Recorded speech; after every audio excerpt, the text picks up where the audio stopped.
Mr. Drummond warns it's about to get very real in this bitch. Buckle up. The fam's returning bikes after a ride. Mr. Horton comes out juggling. He used to juggle knives in the circus. Not a troubling backstory at all. He says instead of renting, Mr. Drummond should buy a bike. Sounds good to Arnold. Mr. Drummond doesn't like the idea of Arnold riding around town. There are a lot of creepy weirdos. Arnold says a bike now is a great investment. He's going to be this size forever. Mr. Horton shows Arnold a fresh red bike. He loves it. He can wear a red helmet with red pants and pronounce C's like B so people know where he bums from. Mr. Drummond says it'll make a fine birthday gift. Mr. Horton tells Arnold if he passes out these flyers, he'll give him a nifty radio. You scratch my back, I'll scratch yours.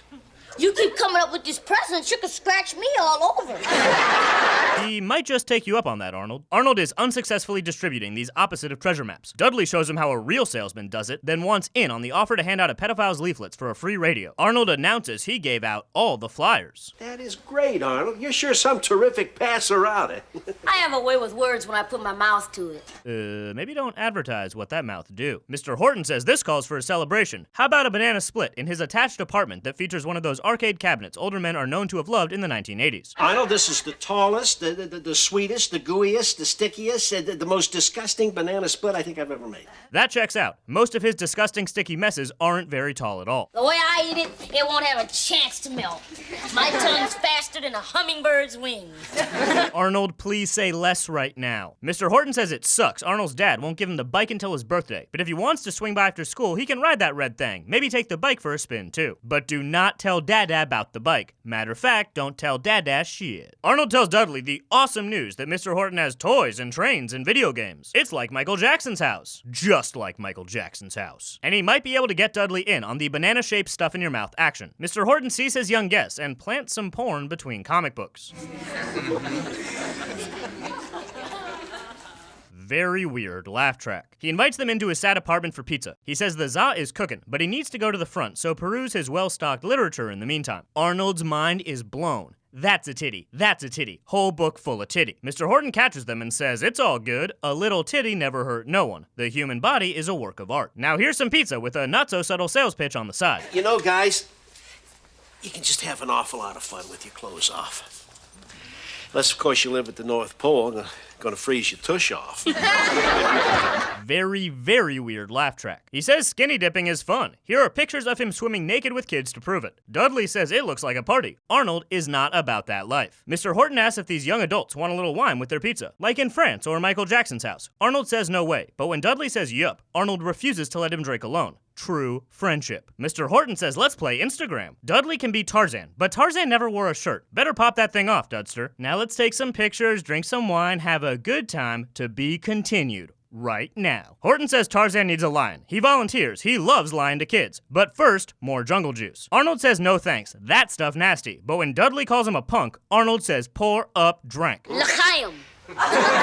Close enough. Horton invites them to jump on his twin-sized mattress, an underdog contender for top 5 saddest things about this episode. He says they can use his nickname, Curly, a nickname for his hair, just not the ones on his head. A customer arrives. It's Mr. Drummond. He tries to pay for the bike, but can't take the hint to scram from Horton's horny ass. Arnold sees his daddy talking to the guy he lives with and books it out the back with Dudley and a fistful of gum. Arnold gets busted by Kimberly and Willis with a mouthful of minty chew. They ask why he smells like Kiefer Sutherland's pool house. He says it's just wine. Dudley's dad gave it to him. And what's the big deal? Everyone drinks wine in France. But he's not in France, or Michael Jackson's house, and if Dad finds out, he's going to whoop his ass. Arnold feels bad about all the sneaking. Mr. Horton has some cartoons that might change his mind. Arnold's not convinced. Oh, that's all right, Dudley. That just means that there's more, Boston cream pie for you and me. Boston cream pie? Let's pray to God he's talking about dessert and not a road trip. Mr. Horton puts on the tunes. That mouse just lost his pants. And he's not wearing any undershorts. Look at that girl mouse. She's wearing a bikini. Not anymore.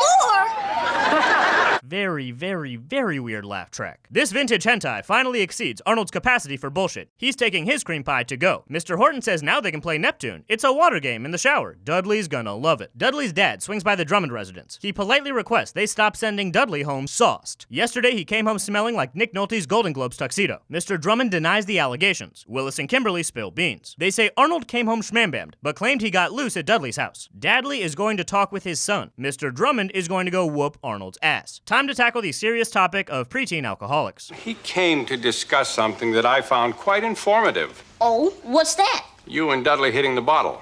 What you talking about, Dad? Nailed it. Mr. Drummond wants a name. Arnold Fingers Horton, which is not the way Horton hoped things would go. He gave us some pizza and wine. What else went on there? He showed us some pictures. Everybody was naked. Ha ha. Naked?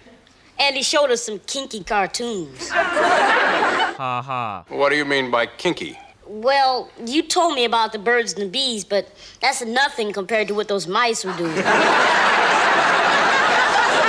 Ha ha ha. Mr. Drummond calls 5-0 and brings them to Horton's den of Schwinn. Busted, you sweatered sicko. Dudley says Horton gave him a pill to feel good, but he does not feel good. At first it was fun, then Mr. Horton tried to touch him. His dad says it's not his fault, and he loves him, then makes a face that says, "Goddamn you white people." Arnold doesn't know who to trust anymore. Mr. Drummond says you can still trust most people, even like 3 of the white ones. But watch out for adults who tell you to keep secrets from your parents or lavish you with gifts and wine, even if they made Thriller. So what did we learn today? Stay the hell away from bike shops. Because the nice old man running them might try to feed your kid ice cream and wine, then show him pictures of his saggy old balls and photograph his best friend without a shirt on. And if someone offers you a free radio, you're better off just buying the damn thing and saving yourself a lot of stress and therapy. And it doesn't matter what people do in France, because we are not in France or Michael Jackson's house. See you next time on a very special episode.